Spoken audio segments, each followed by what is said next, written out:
को मिटा सकता था तेरे लिए, मैं खुद को जला सकता था तेरे लिए।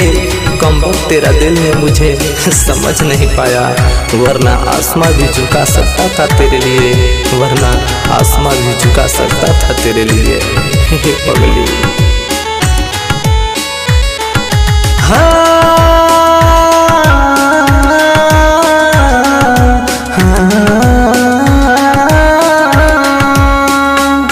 भुलावल चाहिले जे तने तुहारी याद तने आवेला। ही मतलब के जमाना में बेगाना आजमावेला, नाके हूँ मन के भावेला। याद तो हर सतावेला, याद तो हर सतावेला, याद तो हर सतावेला, याद तो हर सतावेला।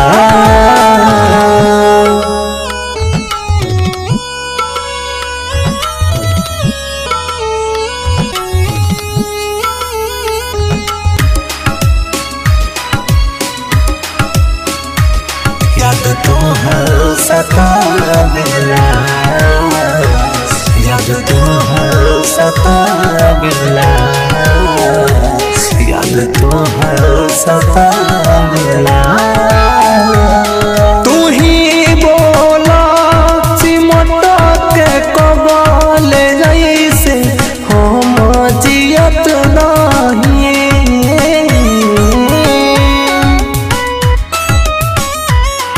दिल के दर्द कबल राख के आंसू पियत रही, जेके आपन समझनी हम उहे दिल के दुखावेला।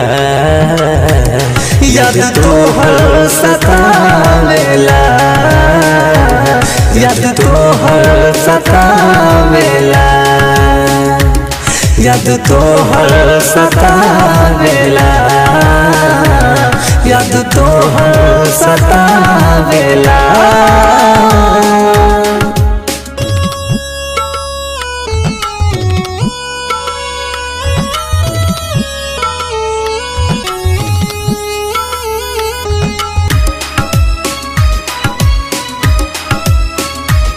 याद तो हर सतावेला,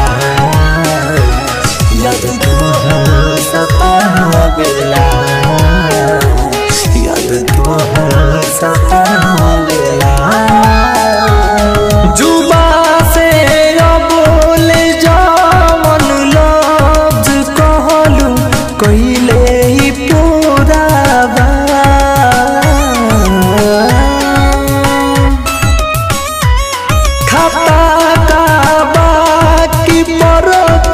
के मोहब्बत इहो अधूरा बा, घायल मिरा तुम जई बतिया कलम से लिख बतावेला।